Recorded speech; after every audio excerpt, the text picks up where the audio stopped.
Every time you find yourself stuck in neutral, unable to take action, it's not some grand mystery of the universe. It's not because you're lacking in intelligence or knowledge either. It's because your emotions are calling the shots. You're procrastinating not because you're clueless about what needs to be done, but because, let's be real, you just don't feel like doing it. Think about it for a second. You know that downing a pepperoni pizza at 2 a.m. after 17 beers isn't the healthiest move. You know that binge watching Netflix until dawn isn't gonna do you any favors, but in that moment, do you really care? I don't think so. You're driven by what it feels good in the moment, and fuck the consequences. So here's the deal. If you wanna kick procrastination in the nuts and start owning your life, you gotta get real smart with your emotions. You gotta learn to manipulate them like a master puppeteer. And guess what? It's not rocket science. You can actually train your mind to crave the good stuff, just like you train a dog to stop crapping on the rug. By the time you finish watching this video, you have the tools you need to tackle those big, hairy goals of yours head on. But hold up a second. This isn't gonna work if you're just passively sitting there, twiddling your thumbs. You gotta actually come to the table with your skin in the game. So I want you to think about one major goal you've been putting off. Something that's been lurking in the back of your mind, taunting you with its elusiveness. Got it? Good. Now buckle up, my friend, because we're about to dive in and things are about to get as real as they get. Let's do it.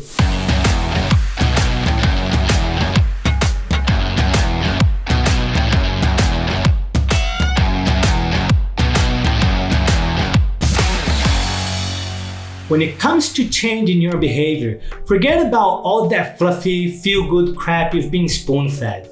Willpower, discipline, motivation, self-esteem, no. Scratch all that noise. The real game changer that influences your actions or lack thereof is your environment. Your environment is the heavyweight champion of behavioral change. And if you're anything like me, that's a tough pill to swallow. We like to think that we can muscle our way through life, conquering our goals with sheer greed and determination.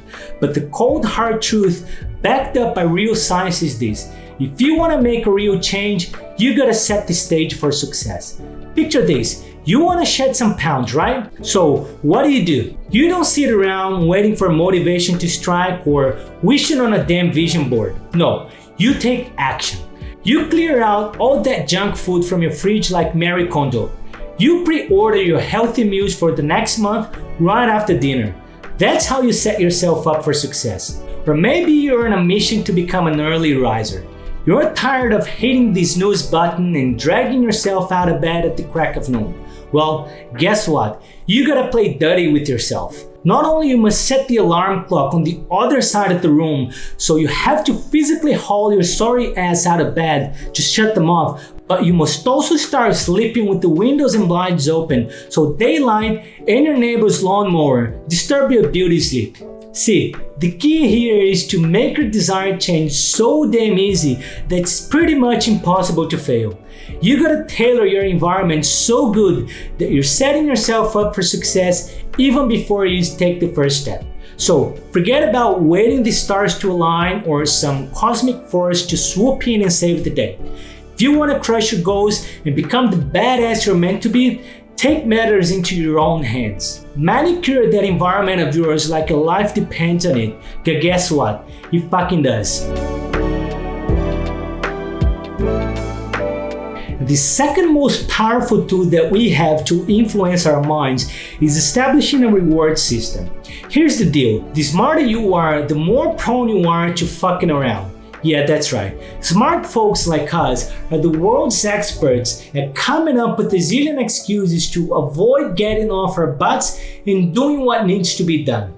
Take starting a business, for example. You spend months studying, researching, emailing, brainstorming, but guess what? All of that is just noise. None of that shit's getting you any closer to your goals. In other words, though you've been really busy, you're producing a grand total of 0 results, meaning you haven't done squats. So here's a simple ultimatum for you. You either go vegan for 6 months, or if you're already vegan, you gotta go, full-on carnivore for 6 months, or you finally get your shit together and come up with a real action plan. Now, Pay attention because this is where shit gets real. Most of us, and myself included, get stuck in our heads overthinking every damn thing. Because let's face it, we've got the luxury to do so. But here's the kicker, humans are lazy creatures. We won't lift a finger until the pain of not doing something becomes unbearable. So my advice for you, make the pain of inaction hurt more than the pain of action. Starting a business? Here is a plan. Build your brand, find your customers, and set up an online shop. 2 weeks each. Sounds doable? Good. Now, get off your ass and do it. No more excuses. Now, let me share with you the best piece of productivity advice I've ever heard, courtesy of my favorite writer, Mark Manson. When you hit a snag, don't just sit there staring at the problem. Start doing something, anything. Write and rewrite problems in different ways so your creative juices get flowing and you get moving along. Hate the idea of hitting the gym? Just lace up your sneakers and take a stroll around the block. You find that starting to jog feels a whole lot more manageable. Afraid to ask for a raise? Simply drop your boss an email asking for a few minutes of his time to bounce some ideas off of him. You'll be surprised how smoothly the conversation flows from there. Some calls this approach the 5-second rule, where you count backwards from 5 and just hit the ground running when you get to 0. And others call it do something principle. And the reason this actually works, and it's in fact a habit you must adhere if you want to stop sucking at life, is that, as it turns out, motivation isn't the cause of action, but action is actually what breeds motivation, my friend. So let me ask you this. What's the smallest, simplest step you can take right now to move an inch closer to your goal? Open a Word document, text a friend, take a damn walk around the block. Start small and watch that snowball compound into an avalanche.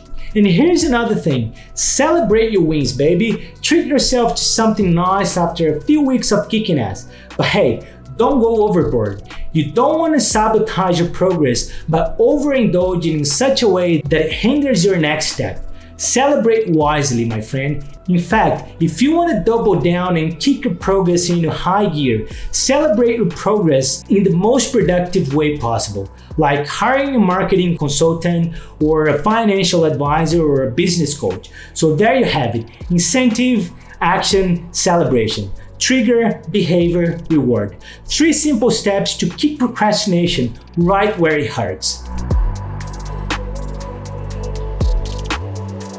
Let's now dive into something as fascinating as practical, social pressure. Now, most people love bitching about social pressure, seeing it as this big bad force that holds them back from doing what they really want to do.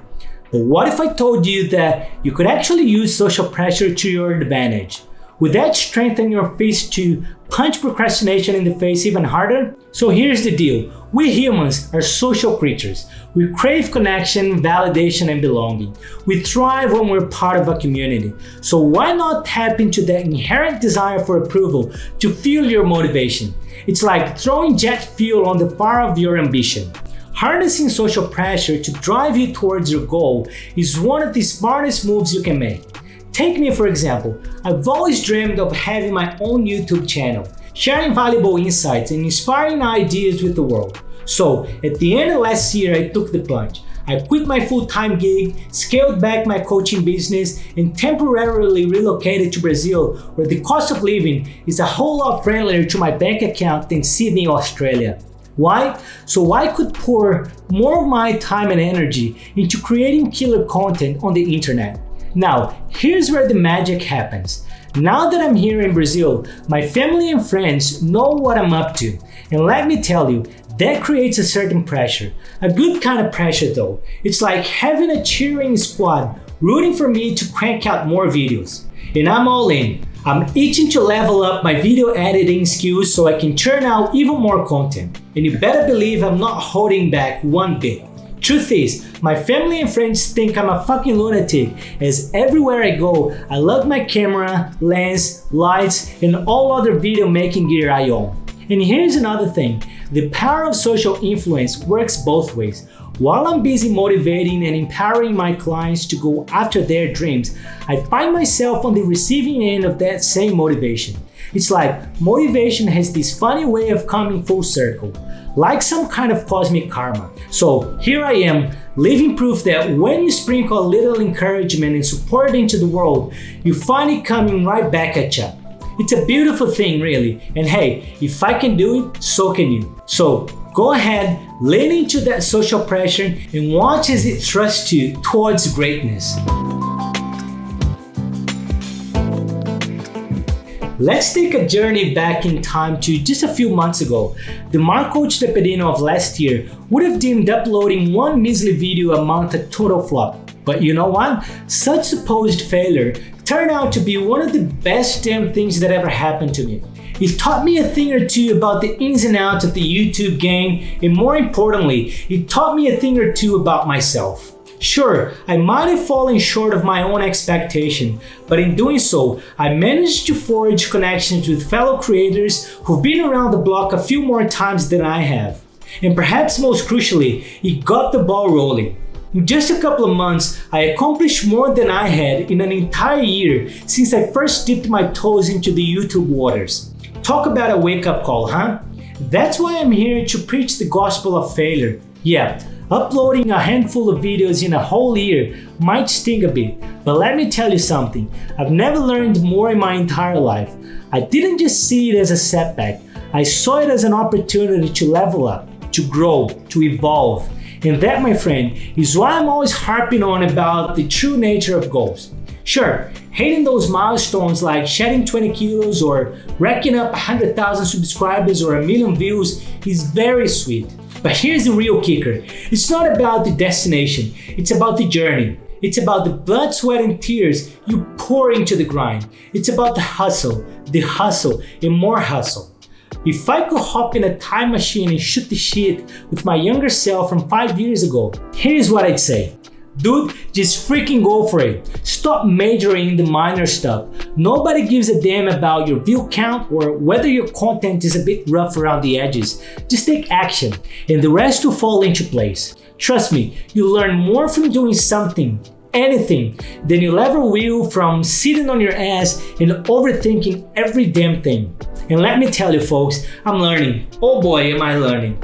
And you know what? It's the most thrilling ride I've ever been on. So buckle up because we're just getting started. Thank you very much for watching, and until next time, take care. Cheers.